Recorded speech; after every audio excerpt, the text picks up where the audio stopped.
In the noble art, every punch must be fair, yet some tried to cheat with hidden weapons, and that is why boxing bans accessories that can turn a sport into a nightmare. Loaded gloves and plaster wraps.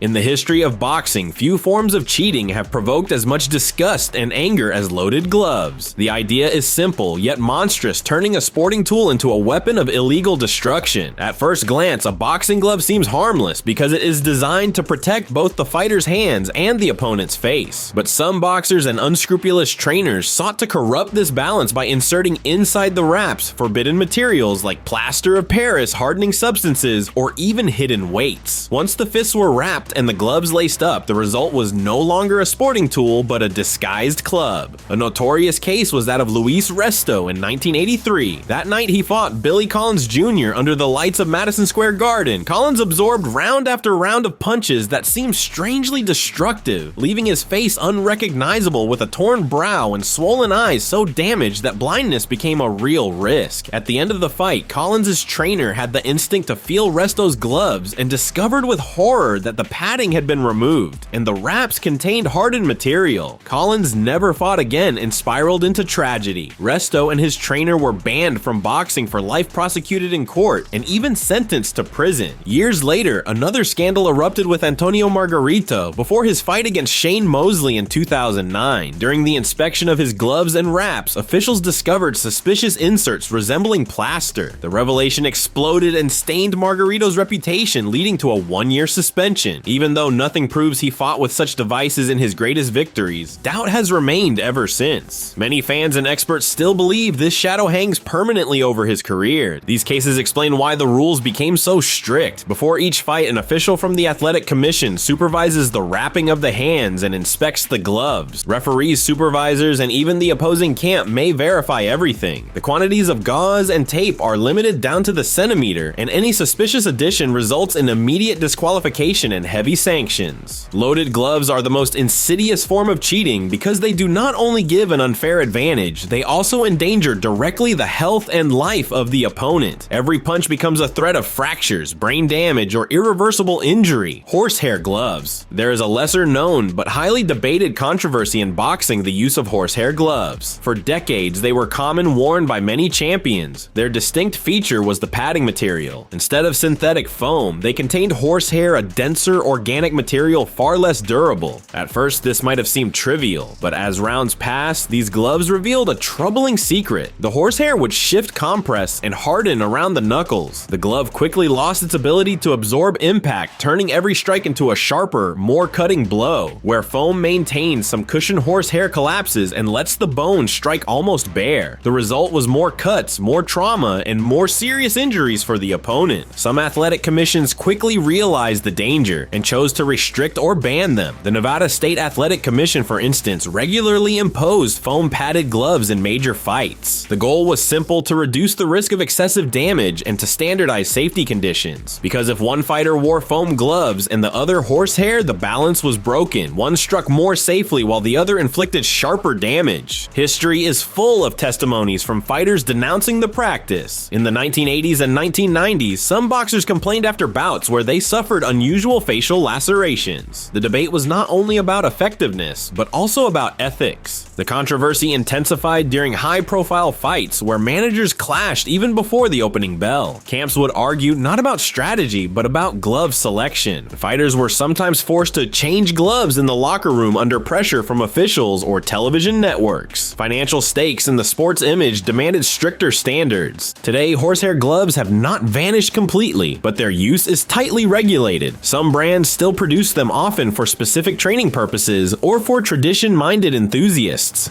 Hardened and thin wraps. Beneath the gloves lies an invisible weapon few spectators notice, but officials monitor closely: hand wraps. Their original purpose is to protect the fragile bones of the hands and stabilize the joints. Yet, as often happens in boxing, some turned this protective tool into a weapon. As early as the start of the 20th century, rumors spread. Some fighters used wraps that once dampened or treated with substances hardened into blocks of plaster. The process was simple but deadly. Gauze was wrapped, sometimes moistened, then reinforced with layers of tape. tape. With body heat and air, the material would solidify. The result was a fist transformed into a hammer with every punch carrying abnormal force. Commissions reacted by imposing strict rules. In the United States, for example, regulations limit the amount of gauze and tape, generally no more than 9 meters of gauze and 4.5 meters of tape per hand. Every rap must be applied under the supervision of an official, and often a representative of the opposing camp is present. The goal is clear: to prevent any trick that could turn hands into stones. Still, suspicions persist. All it takes is one moment of distraction for a clever trainer to add an extra layer or apply an undetectable substance. The Margarito case proved that even in the 2000s, at the height of pay-per-view, boxing old tricks could resurface. What makes raps especially dangerous is their invisibility. Gloves can be weighed, inspected, even cut open if necessary. But once the gloves are on and taped, it is nearly impossible to check what lies underneath. This makes illegal raps one of boxing's most devious practices. Today, inspections are more rigorous than ever. Every professional fight begins with an almost ritual scene in the locker room where an official observes notes and verifies every strip of gauze and every turn of tape. The hand wrap thus stands as a fragile balance between legitimate protection and the temptation of fraud. Metal cups.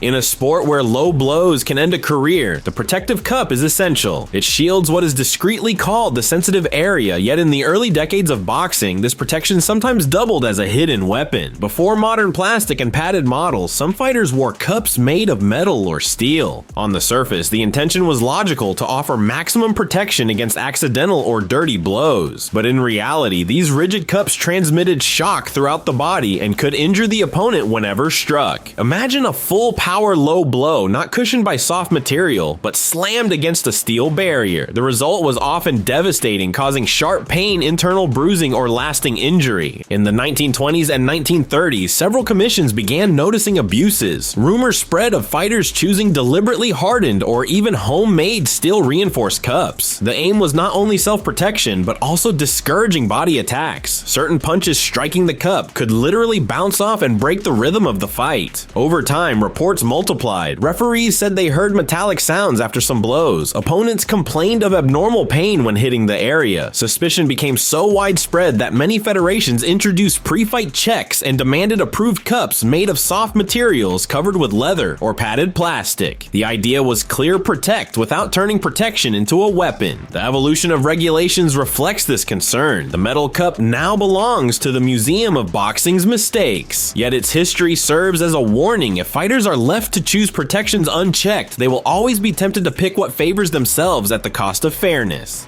Beards and excessive facial hair.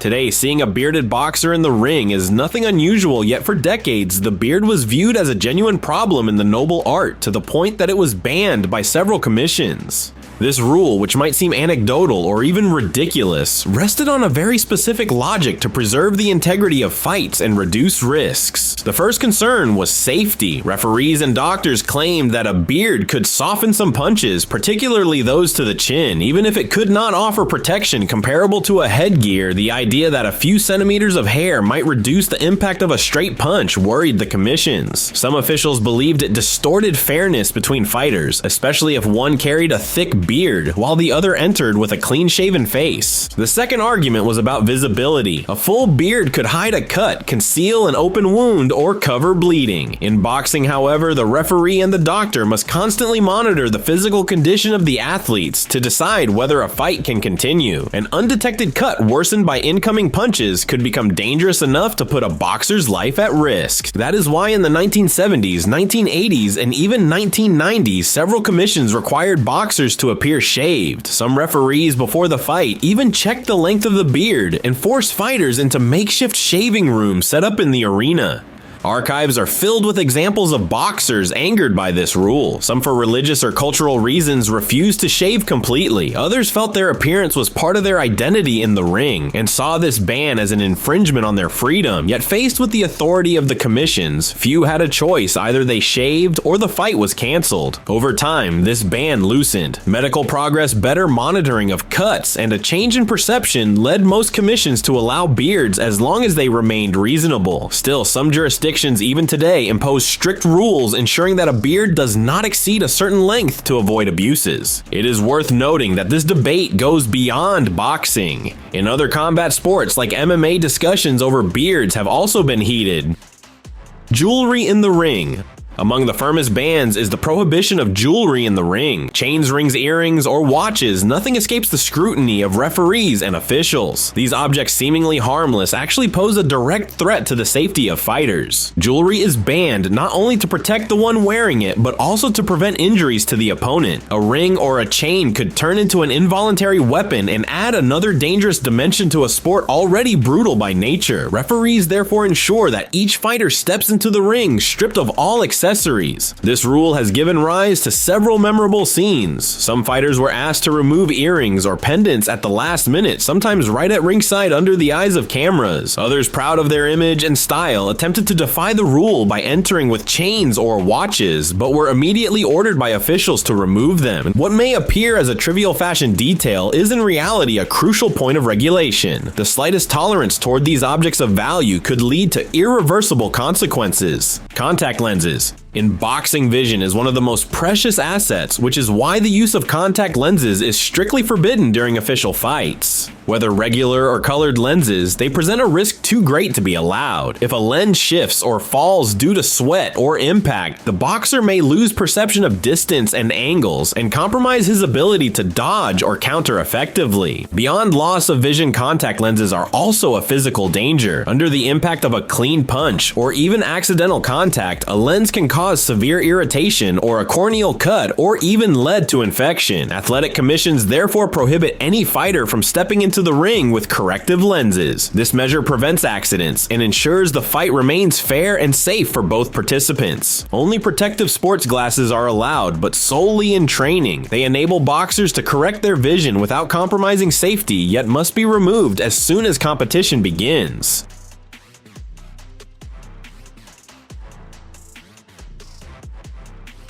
This clear distinction between training and official bouts highlights how vital safety is in modern boxing regulations. Referees and officials systematically check every fighter before the fight and make sure that no visual accessory can threaten health or integrity. Incidents linked to contact lenses are rare, but documented cases exist. Some amateur fighters tried to hide their lenses to gain visual correction, and these attempts often ended in interrupted fight sanctions or canceled matches. In short, the ban on contact lenses in the ring is not arbitrary, but a necessity grounded in safety and fairness. A boxer's vision must remain stable and reliable, and anything that could compromise it is strictly prohibited. Certain mouth guards. The mouth guard occupies a central place in boxing, and its role goes far beyond protecting the teeth. It cushions impacts, reduces the risk of facial fractures, and limits concussions by absorbing blows to the head. Yet not all mouth guards are equal, and some types are strictly banned in the ring. Thin, decorative, or novelty mouth guards that do not properly cover the teeth or that are not rigid enough are forbidden by athletic commissions. These models, sometimes used by amateurs or in unsanctioned fights, may look aesthetic but fail to provide adequate protection. Insufficient protection can result in broken teeth, fractured jaws, or worse, it can amplify brain trauma when a blow lands. To avoid these risks, regulations impose strict standards. Authorized mouth guards must be custom made, molded to the fighter's mouth through methods approved by a dentist. Boil and bite models are also accepted because they allow a precise fit and ensure every tooth and jaw is properly protected. Before fights, officials may check that the mouthguard is compliant, well adjusted, and harmless to the opponent. The precision of this equipment is vital because even a small gap left unprotected can turn a clean shot into severe trauma. The history of boxing is full of examples of injuries caused by inappropriate mouthguards. These incidents reinforce the vigilance of commissions and justify the demand for certified customized equipment. In professional competition, no fighter can afford to neglect this rule.